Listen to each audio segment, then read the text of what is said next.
సమాచారం కోసం 95 న్యూస్ ఇప్పుడు యాప్ లో మీ ముందుకు వచ్చింది. వెంటనే డౌన్లోడ్ చేసుకుని న్యూస్ అప్డేట్ తెలుసుకోండి. ప్రతి క్షణం ప్రజాక్షేమం కోసం. పాత్రికేయ సోదరులకు నమస్కారం. కేసీఆర్ కుటుంబ పాలన మాకొద్దని తెలంగాణ ప్రజలు వారిని ఓడించారు, పక్కన పెట్టారు. నిన్న కేటీఆర్ గారు వారి సమీక్షా సమావేశంలో వాళ్ళ పార్టీ సమీక్షా సమావేశంలో మాట్లాడుతూ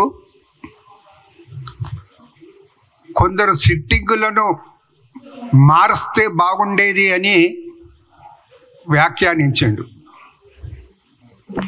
అసలు తెలంగాణ ప్రజలు అనేది కేసీఆర్ కుటుంబాన్ని మార్చాలని నిర్ణయం తీసుకున్నప్పుడు, వారిని ఓడించినప్పుడు కేటీఆర్ వ్యాఖ్యలు అనేది సిట్టింగులను మారిస్తే బాగుండేది అని వ్యాఖ్యానించడం అనేది విడ్డూరంగా ఉందన్న మాట మనవి చేస్తూ ఉన్నాను. ఇంకా వాళ్ళలో దింపుడు కళ్ళెం ఆశలు ఇంకా పోలేనట్టు కనబడుతుంది. అధికార మార్పిడి జరిగి 1 నెల పూర్తయినా కానీ వాళ్ళకి ఇంకా ఏములనో ఏదో ఆశలు దాగున్నాయి. మీరు ఆ ఆశలు పెట్టుకోకండి అన్నమాట మనవి చేస్తూ ఉన్నాను. రెండవ విషయం, ఏదైతే సమీక్షా సమావేశాలు జరుపుతున్నారో అసలు సమీక్ష జరగాల్సింది దేనిపై అంటే బీఆర్ఎస్ ఓటమికి కేసీఆర్ ఎంత కారణం, కేటీఆర్ ఎంత కారణం, హరీష్ రావు ఎంత కారణం, కవిత గారు ఎంత కారణం అనే విషయం మీద సమీక్ష జరపాలి. అసలుకు దానిపై అనేది సమీక్షా సమావేశంలో తమ నాయకులు కార్యకర్తల్లో అభిప్రాయం తీసుకోవాలి. వీరెంతవరకు కారణం పార్టీ ఓటమికి. కేసీఆర్ యొక్క నిరంకుశత్వం, దొరతనం, కేటీఆర్ యొక్క అహంకారం, దురుసతనం, హరీష్ రావు యొక్క నోరు జారుడుతనం, కవిత యొక్క అవినీతి ఈ బీఆర్ఎస్ పార్టీ ఓటమికి కారణం అన్నమాట నేను మనవి చేస్తూ ఉన్నాను. దానిపై వారిని సమీక్ష చేసుకోవాల్సిందిగా కోరుతా ఉన్నాను. వారి కార్యకర్తలు, నాయకులను కూడా కోరుతా ఉన్నారు. మీలో చిత్తశుద్ధి ఉంటే కేసీఆర్ను, కేటీఆర్ను, హరీష్ రావును, కవితను ప్రశ్నించండి. మీ పార్టీ బీఆర్ఎస్ ఇంతటి దుస్థితికి రావడానికి మీరే కారకులు అనే మాట చెప్పే విధంగా వాతావరణాన్ని కల్పించండి అనే మాట మనవి చేస్తూ ఉన్నాను. ఈ 1 రోజుల కాంగ్రెస్ పరిపాలన పట్ల ప్రజలు హర్షం పరుస్తుంటే ఒక మార్పు అన్నట్టు కొట్టొచ్చినట్టు కనపడుతుందనేసి వారు భావిస్తూ ఉంటే, మరొక వైపు నెల రోజుల్లోనే కాంగ్రెస్ పార్టీ అప్రతిష్ట పాలైందనేసి చెప్పటం అనేది వారి అవివేకానికి నిదర్శనం. ఎక్కడ అప్రతిష్ట పాలయ్యింది, ఏ విధంగా అప్రతిష్ట పాలయ్యింది చెప్పాల్సిందిగా నేను డిమాండ్ చేస్తూ ఉన్నాను. కేటీఆర్కు, హరీష్ రావుకు కూడా ప్రజలు అర్థం చేసుకుంటున్నారు. ఈ ప్రభుత్వం వచ్చిన తోడే ముఖ్యమంత్రితో పాటు మంత్రులందరూ కూడా చిత్తశుద్ధితో 6 గ్యారంటీలను అమలు చేయడానికి కృషి చేస్తూ ఉన్నారు. రాష్ట్రంలో టీఆర్ఎస్ ద్వారా ఆర్థిక పరిస్థితి ఏ విధంగా అధోగతమైందనే విషయాన్ని ప్రజలు అర్థం చేసుకుంటున్నారు.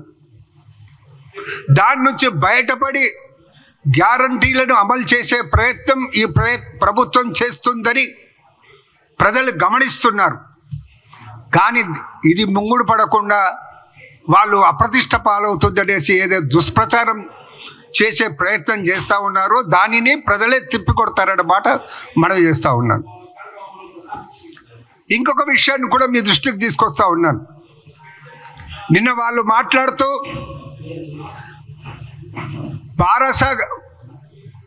భారత రాష్ట్ర సమితి బీఆర్ఎస్ అనేది బలంగా లేకపోతే తెలంగాణ పదాన్ని మాయం చేసేందుకు ప్రయత్నిస్తున్నారు అనే మాట వారు చెప్పడం జరిగింది. అసలుకులే తెలంగాణ పదాన్ని మీ పార్టీ పేరులో నుంచి మాయం చేసిందే మీరు. తెలంగాణ రాష్ట్ర సమితిని బీఆర్ఎస్గా మార్చిందే మీరు. అసలుకు తెలంగాణ ఉనికిని దెబ్బతీసిందే మీరే చేసి ఇంకెవరో కొత్తగా వచ్చేసి ఉనికిని మార్చే ప్రయత్నం చేస్తున్నారని, తెలంగాణను నామరూపాలు లేకుండా చేయబోతున్నారనేసి, తెలంగాణ పేరు లేకుండా చేయబోతున్నారనే మాట ప్రజలు ఎవరు నమ్మే పరిస్థితుల్లో లేరు అనే మాట మనం చేస్తూ ఉన్నాం. ఈనాడు కాంగ్రెస్ పార్టీ, ఇది అఖిల భారత కాంగ్రెస్ పార్టీ అయినా రాష్ట్రంలో ఉన్న తెలంగాణ ప్రదేశ్ కాంగ్రెస్ కమిటీ, మా పార్టీ పేరు ఇక్కడ రాష్ట్రంలో తెలంగాణ ప్రదేశ్ కాంగ్రెస్ పార్టీ, మా పార్టీ పేరులోనే తెలంగాణ ఉంది. కానీ మీ పార్టీ పేరులో అనేది తెలంగాణ లేకుండా పోయిందనే విషయాన్ని మీరు గమనించాల్సిందిగా మీకు మనవి చేస్తూ ఉన్నాను. మరొక విషయం,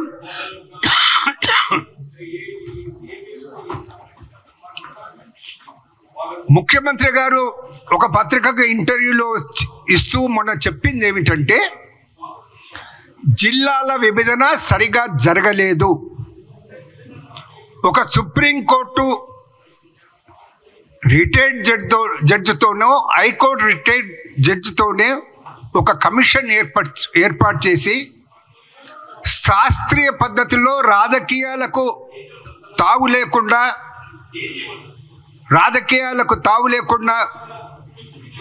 119 నియోజకవర్గాలను మొత్తం పరిశీలింపజేసి కమిషన్ ద్వారా ఒక నిర్ణయం తీసుకుంటామని మాట చెప్పడం జరిగింది. ఎక్కడ కూడా జిల్లాలను రద్దు చేస్తామనే మాట చెప్పలేదు, పునః పరిశీలన చేస్తామనే మాట చెప్పడం జరిగింది. దానికి అప్పుడో ఏదో జరిగిపోయినట్టు జిల్లాలో రద్దు చేస్తే ప్రజలు రోడ్డు మీదకి వస్తుందనేసి ఏదో మీరు మాట్లాడుతున్నారో, మీరు మతి భ్రమించి మాట్లాడుతున్నారనే మాట మనం చేస్తూ ఉన్నాను. ఇప్పుడు 35 డిస్ట్రిక్ట్స్ అసెంబ్లీ కాన్స్టిట్యుయెన్సీస్ వైజ్గా ఉన్నటువంటి లిస్ట్ ఇది. అసలుకు ఎటువంటి శాస్త్రీయంగా పరిశీలన లేకుండా జిల్లాలు చేసిండ్రు. వనపర్తి, భూపాలపల్లి, ములుగు జిల్లాలలో ఈ 3 జిల్లాల్లో ఒక్కొక్క జిల్లాకు ఒక్కటే అసెంబ్లీ ఉన్నది. ఒక అసెంబ్లీకి ఒక జిల్లాను ఏర్పాటు చేసిండ్రు. ఏ ప్రాతిపదికన ఏర్పాటు చేసిండ్రు ఆలోచించాల్సినటువంటి అవసరం లేదా? ప్రజలకు పరిపాలన అందుబాటులో ఉండటానికి, అడ్మినిస్ట్రేషన్ కూడా సౌకర్యవంతంగా ప్రతిభావంతంగా చేయటానికి, ఒకవేళ ఏమైనా మార్పులు చేర్పులు చేయాల్సి వస్తే చేయటం తప్ప, అది కూడా రాజకీయ పరంగా జోక్యం కాకుండా ఒక సిట్టింగ్ జడ్జి దాకా ఒక కమిషన్ ఏర్పాటు చేస్తామని మాట చెప్పడంలో తప్పేముందనే మాట నేను ప్రశ్నిస్తూ ఉన్నాను. 9 జిల్లాల్లో కేవలం 2 అసెంబ్లీ కాన్స్టిట్యుయెన్సీస్ ఉన్నాయి. 3 జిల్లాల్లో ఒక్కొక్క అసెంబ్లీ కాన్స్టిట్యుయెన్సీ ఉంటే 9 జిల్లాలలో 2 అసెంబ్లీ కాన్స్టిట్యుయెన్సీల్లో ఉన్నాయి. అసలు కేసీఆర్ స్వయంగానే మొత్తం ఆయన్ని ఒక బ్రహ్మలా, ఒక విష్ణులా, ఒక శివునిలా, ఒక త్రిమూర్తిగా ఆయన్నే మొత్తం సర్వం అనేది ఈ విధంగా రూపొందించడం జరిగింది, అస్తవ్యస్తంగా రూపొందించడం జరిగింది. మంచిగా ఉన్న చోట అదే విధంగా ఉంటాయి జిల్లాలు. మార్పులు చేయాల్సిన చోట సిట్టింగ్ జడ్జి అయిన దగ్గర విచారణ జరిపి ఏమైనా చేయాల్సి వస్తే చేస్తారు. అది ప్రజలు కూడా హర్షిస్తారన్నమాట మనం చేస్తూ, మీరు తొందరపాటులో వెర్రిగా అనేది మాటలు మాట్లాడకండి. అసలు మీ పార్టీ ఓటమికి మీరు ప్రధాన నాయకులైనటువంటి కేసీఆర్, కేటీఆర్, హరీష్ రావు, కవిత ఎంతవరకు బాధ్యులో ఆ పార్టీ నాయకులు, ఆ పార్టీ కార్యకర్తలు వారి సమావేశాల్లో సమీక్ష జరుపుకోవాలని డిమాండ్ చేస్తూ ఉన్నాను. Thank you.